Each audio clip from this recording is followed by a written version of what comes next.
வாழ்க்கையை வெறுத்து ஜப்பானை சேர்ந்த டக்காஷி அவர் உயிரை மாய்த்துக்கொள்ள சென்ற இடம்தான் அகோகிஹாரா காடுகள். யாருக்கும் தெரியாம தான் அவர் தனியாக அந்த காட்டுக்குள்ளே போனார். ஆனால் அங்கே போனதுக்கு அப்புறம் தான் அவருக்கு தெரியுது இந்த காட்டில் அவர் தனியாக இல்லைன்னு. அப்படி என்ன இருக்கு இந்த காட்டில்? டக்காஷி என்னத்தை பார்த்தாங்க?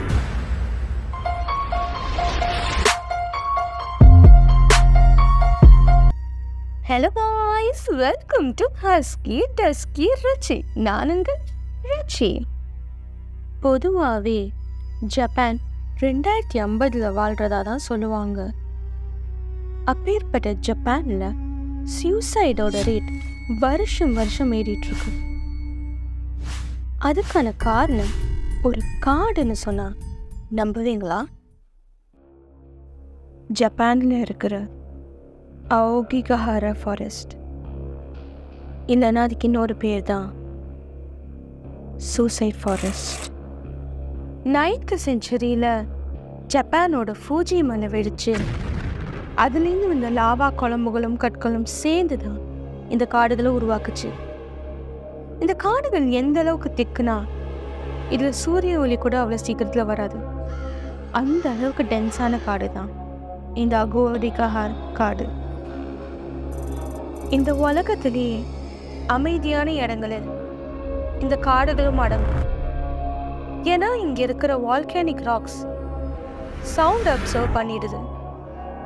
அதனால இங்கே காம்பஸோ இல்லை ஜிபிஎஸ் கூட வேலை செய்யாது. 90களில் ஜப்பானீஸ் கவர்மெண்ட் என்ன கண்டுபிடிக்கிறாங்கன்னா, ஒரு வருஷத்தில் கிட்டத்தட்ட 100 பேர் இந்த காடுகளில் இறந்து போகிறாங்க. வருஷங்கள் போக போக இந்த ரேட் ஏறிக்கிட்டே போகுது. அதனால ஜப்பானீஸ் கவர்மெண்ட் 2023லேருந்து ஒஃபிஷியலாக டெத் ரேட்டை வெளியிடுறதை நிறுத்துகிறாங்க.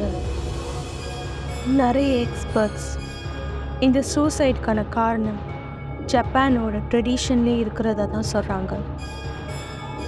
இதுக்கு நம்ம சாமுராய் காலத்தை பற்றி கொஞ்சம் தெரிஞ்சுக்கணும்.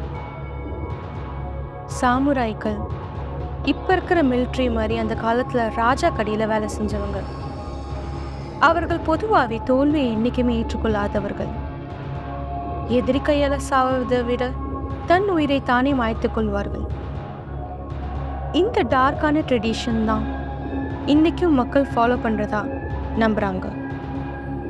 டக்காஷி தன்னோட வேலையை இழந்த காரணத்தினால ஒரு குழப்பத்தோடி அந்த காட்டுக்கு கேம்ப் பண்ண போனார்.